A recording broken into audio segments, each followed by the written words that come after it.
High friends welcome back to my channel. आज के आमी एक खूबी टेस्टी रेसिपि आपनादेर साथे शेयर करते चलेछि मांसेर घुगनी बा मटन किमा घुगनी। এটা আপনারা লুচি পরোটা যে কোনো কিছুর সাথে সার্ভ করতে পারেন। এটা এতটাই টেস্টি হয় যে শুধু শুধুও খাওয়া যায়। এই রেসিপিটা দিয়ে আপনারা আপনাদের গেস্টদেরকেও আপ্যায়ন করতে পারেন। তাহলে চলুন দেখে নিই রেসিপিটা। এখানে আমি কিছুটা হলুদ মটর নিয়ে এটা 7 ঘন্টা আমি জলে ভিজিয়ে রেখেছিলাম। এবার আমি এই জল থেকে তুলে আমি মটরটাকে প্রেসার কুকারে নিয়ে ফ্রেশ জল দিয়ে 2 থেকে 3টে সিটি দিয়ে নেব। সিটিটা আপনাদের মটরের কোয়ালিটির উপর নির্ভর করবে। মটরটাকে আমি 2টো সিটি দিয়ে সেদ্ধ করে নিয়েছি। দেখুন মটরটাকে এমনভাবে সেদ্ধ করতে হবে যাতে মটরটা নরম হয়ে যাবে কিন্তু খুব বেশি গলে যাবে না, গোটা গোটা থাকবে। আমি এখানে একটা প্যান গরম করে নিয়েছি, এতে আমি সামান্য তেল দেব।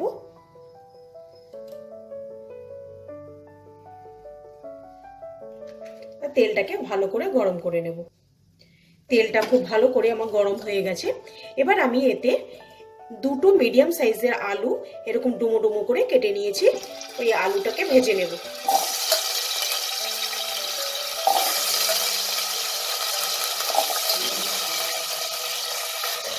এতে আমি 1 চিমটে নুন দেব আর 1 চিমটে হলুদ দেব। নুন আর হলুদ দিয়ে আলুটাকে সুন্দর করে লাল করে ভেজে নেব।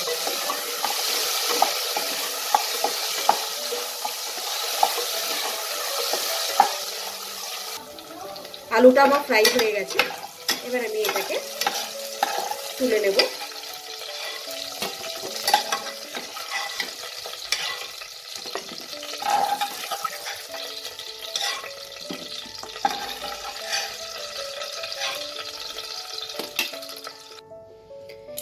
এবার এতে যা তেল আছে এতে আমি আর তেল দেব না। এখানে আমি হাফ টেবিল স্পুনের মতো ঘি অ্যাড করে দেব। এবার এতে আমি 3টে তেজপাতা আর কিছু গোটা গরম মশলা ফোড়ন দেব।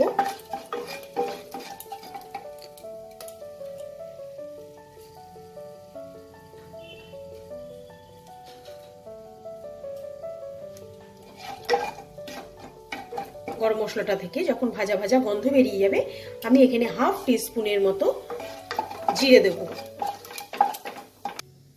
জিরেটাও যখন আমার ভাজা ভাজা হয়ে যাবে এখানে আমি 4টে পেঁয়াজ ভালো করে স্লাইস করে কেটে নিয়েছি, এই পেঁয়াজ কটা দিয়ে দেবো।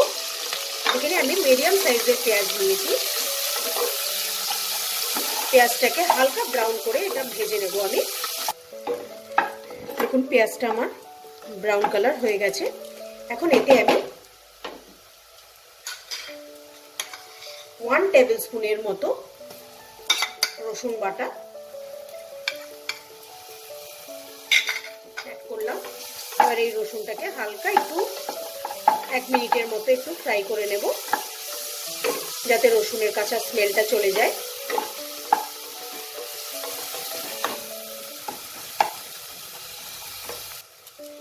রসুনটাকে আমি 1 মিনিটের মতো নাড়াচাড়া করে নিয়েছি, এটার কাঁচা স্মেলটা চলে গেছে। এবার আমি এতে 300 গ্রাম মাটন কিমা অ্যাড করব।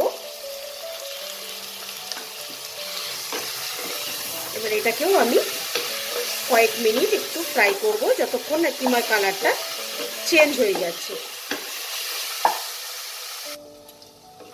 দেখুন কিমার কালারটা আমার কিছুটা চেঞ্জ হয়ে গেছে, এটা হোয়াইট হয়ে গেছে। এবার এতে আমি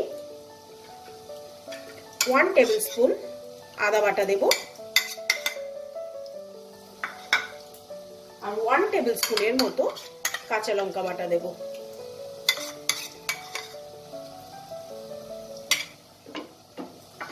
এটাকেও ভালো করে মিক্স করে নেব।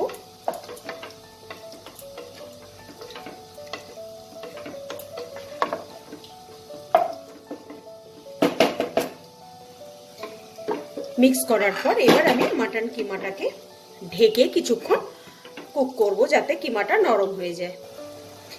কিমাটাকে আমি 5 মিনিট ঢেকে রান্না করে নিয়েছি। এবার এতে আমি 2টো টমেটো কুচি দেব।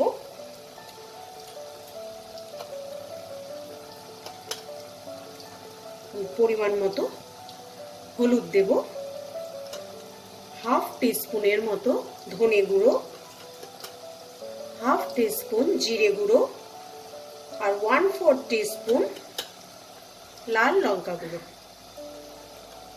এটা দিয়ে আমি খুব ভালো করে এটাকে কষাবো।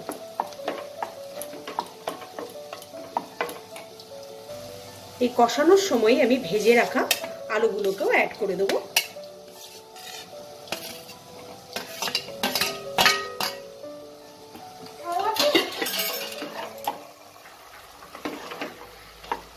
এবার আমি এটাকে মিশিয়ে খুব ভালো করে এটাকে কষিয়ে নেব।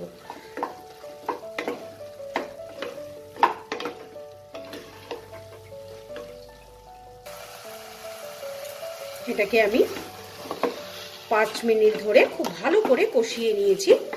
এখনো আমি এতে নুনটা দিইনি, কষানো হয়ে গেছে। এবার আমি এতে আন্দাজ মতো নুনটা অ্যাড করব। নুনটা দিয়ে আমি এটাকে আরো 2-3 মিনিট নাড়াচাড়া করে নেব।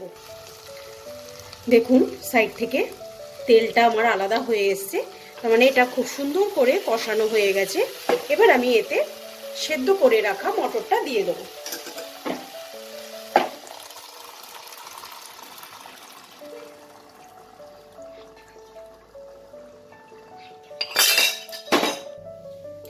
এবার এটাকে আমি খুব ভালো করে মিশিয়ে নেব। মিশিয়ে এখানে আমার আরেকটু জল লাগবে, আমি জল অ্যাড করে দেবো।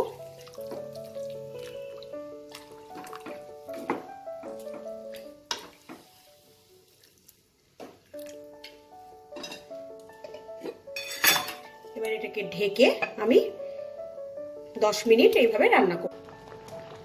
দেখুন ঘুগনিটা আমার একদম রেডি হয়ে গেছে। মটর তো সেদ্ধই ছিল, আলুও নরম হয়ে গেছে, আর যতটুকু ঝোল দেখা যাচ্ছে এতটুকু ঝোল ঘুগনিটা ঠান্ডা হলে বসে যাবে। এবার আমি গ্যাসটা বন্ধ করার আগে এখানে আমি 1 টেবিল স্পুনের মতো ভাজা মশলা দিয়ে দেবো। ভাজা মশলার মধ্যে আছে শুকনো খোলায় ভেজে নেওয়া জিরে, একটা শুকনো লঙ্কা। ভাজা মশলাটা নেড়ে দিয়ে আমি এবার গ্যাসটাকে অফ করে দেব। মাংসের ঘুগনিটা আমার একদম রেডি হয়ে গেছে। এতে আমি পেঁয়াজ কুচি, ধনেপাতা কুচি আর কিছুটা কাঁচা লঙ্কা কুচি দিয়ে সার্ভ করে নিয়েছি। আশা করছি আপনাদের আজকের রেসিপিটা ভালো লেগেছে। ভালো লাগলে লাইক করতে ভুলবেন না, আর এটাকে আপনাদের আত্মীয় স্বজন, বন্ধু বান্ধব সবার সাথে শেয়ার করবেন। আর আমার চ্যানেলটাকে সাবস্ক্রাইব করে আমার পাশে থাকবেন। আজকের মতো বিদায় জানিয়ে শেষ করছি। বাই।